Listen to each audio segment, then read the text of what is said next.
오늘은 네 번째 시간으로 군체 분열 비인간형에 대해 알아보겠다. 정확히 생김새가 어떤 것이다라고 표현하기 힘든 스탠드다. 높은 지속력을 제외한 나머지는 미저리 같은 스탯인데 능력 때문에 암살팀의 어느 누구보다 암살에 최적화된 스탠드다. 일단 군체형들의 공통점은 스탠드 대결에서 각각 개체에게 피해를 준다 해도 데미지가 적게 들어가는 게 특징인데 메탈리카는 스탠드체가 체내에 자리 잡고 있어서 메탈리카를 공격하는 것은 불가능에 가깝다. 철분을 이용하다 보니 공격과 수비 패턴이 정말 까다로운데 왜 이렇게 일찍 죽었지? 배드 컴퍼니의 굉장한 점은 하나의 군대를 통제할 수 있다는 것이 특징인데 여기서 어떤 병과에 따라 전술을 다르게 쓸 수 있는 건 굉장한 능력이다. 하지만 스스로 가진 자아가 없어서 방어적인 부분에서 문제가 생겼다. 이는 술자가 갑작스러운 공격을 받았을 때 자동으로 스탠드체가 수비를 하지 않는 것이다. 6마리 스탠드가 군체형의 형태로 되어 있는데 각각 성격과 자아가 존재하는 지능이 굉장히 높은 스탠드다. 본체와 상호작용할 수 있고 공격 패턴도 일정치 않은 암살에 최적화된 스탠드다. 스테이터스에서 사정거리에 표기되어 있는 것처럼 섹스 피스톨즈의 힘에 따라 총알의 힘은 더 강해질 수 있지만 자체 파괴력이 2인 최하를 나타내고 있기 때문에 총알 없이는 무기력한데 대신 다른 타 동료들에게 도움을 줄 수 있다. 이제 작가가 하다하다 군체형 스탠드를 진화시켜서 만든 지성이 존재하는 스탠드다. 플랑크톤의 집합체로 만들어진 것이 푸파이터즈지만 군체로 다시 분리되면 지성들도 분산되어 버리는 게 특징인데 신체 변형이라든지 뜨거운 물이 아닌 플랑크톤이 살 수 있는 온도의 물과 디스크만 유지된다면 지속력이 무한정에 가깝다. 하베스트는 배드 컴퍼니와 달리 독립적인 행동을 할 수 있는 스탠드다. 본체의 명령을 듣지만 어느 정도 선에선 조금 지능이 있다. 어떤 것을 모으는 것에 특화되어 있는 능력이라서 전투형은 아니지만 살인마를 찾는 데 큰 기여를 했던, 굳이 스탠드를 비유하자면 시계찌가 쏘아 올린 작은 스탠드다. 킬러킨의 왼손에 장착되어 있고 상대를 없애버리는 것에 최적화된 스탠드다. 스테이터스에서 표기된 것처럼 스피드와 정밀 동작성을 제외하고 4가지의 스탯이 높은 자동 추적형의 표본인 스테이터스다. 특이한 점은 원래 자동 추적형들의 공통점이 멀리 떨어져서 공격을 당해도 술자는 피해를 입지 않는 것인데 오라러시에는 피해를 입지 않아서 키라가 느긋한 시간을 보냈지만 에코즈의 능력에는 나름 피해를 입어 다시 회수하러 갔던 차이점이 존재했다. 사실 이 스탠드를 분열형에 넣기는 애매했다. 하지만 킹크림슨이 발동하지 않은 상태의 도피오도 쓸 수 있었기 때문에 도피오와 디아블로의 인격이 둘로 나뉜 상태라고 생각하면 에피타프도 분열할 수 있다고 생각했다. 10초 뒤에 일어난 일들을 미리 보지만 이때 일어난 일들의 과정이 아닌 결과만 볼 수 있는 능력이다. 까마귀가 알 수 없는 형태의 원판을 머리 위에 올려놓았고 발로 보이는 2개의 다리와 누더기를 망토처럼 두르고 있다. 킬러킨처럼 물체를 폭탄으로 만들 수 있지만 스탠드나 본체가 직접 점화시키는 방식이 아닌 수류탄처럼 핀을 생성시켜 핀이 빠지면 폭발하는 방식이다. 하지만 핀을 다시 꽂으면 폭발을 지연시키는 것이 가능한 장점과 단점이 이상하게 뒤섞여 있는 스탠드다. 3부는 작가가 스탠드를 실험적인 면모로서 이것저것 썼기 때문에 스토리상 중요하게 설정하지 않은 스탠드들도 존재했는데 더 선이 이와 같다. 태양이란 이름에 걸맞게 뜨거운 열을 이용한 스탠드지만 정작 자외선이 포함되어 있지 않아서 디오를 죽이는 것도 불가능했고 이때 에피소드가 더 큰 에피소드를 부르기 위한 잠깐의 휴식 시간에 불과했다. 작은 용의 석상이 둥둥 떠다니고 있는 형태, 능력이 풍수에 따라서 길과 흉이 정해지는데 이때 움직임이 술자에게도 적에게도 모두 동등하게 주어지는 독특한 스탠드다. 직접적인 능력치는 없지만 일단 범위 안에만 들어가면 무조건 타격이 가능한 스탠드다. 자율 독립적인 형태로 움직여서 지능이 있고 본체와 정보를 주고받을 수 있는 것이 또 다른 특징이다. 4부에서 나온 유일한 비인간형 스탠드다. 생김새가 포신과 스코프를 장착해서 정확히 상대를 저격하는 작은 대포같이 생겼다. 자체 파괴력보단 독침이 강력해 상대를 금방 무력화시킬 수 있는데 레트는 인간형 최강의 스탠드이자 시간을 정지할 수 있는 스타 플래티나 더 월드를 박살내버린 비인간 형태에서 최강의 스탠드다. 공기의 흐름에 따라 움직이는 드론 형태의 스탠드다. 원거리 공격에 취약한 근접형 스탠드들의 카운터인데 자체적인 공격 능력은 없지만 술자의 저격을 보조해준 스탠드로서 공격하는 타이밍이 불규칙적이다. 호위팀의 인물 가운데서 유일한 비인간형 스탠드다. 전투기의 형태를 지니고 있는데 에어로스미스의 최대 강점은 주변에서 호흡하고 있는 적들을 감지하고 술자의 기분에 따라 한 번에 물량을 쏟아낸다는 것이다. 즉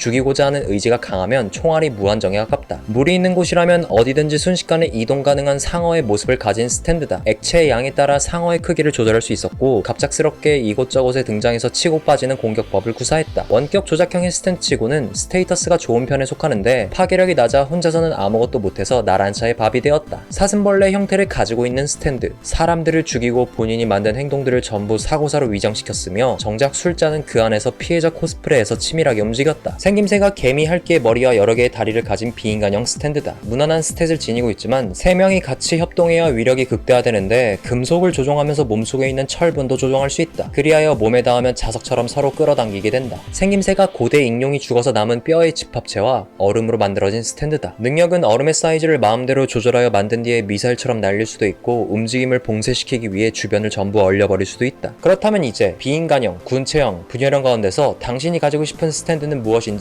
이번에도 댓글을 달아보자. 끝났다.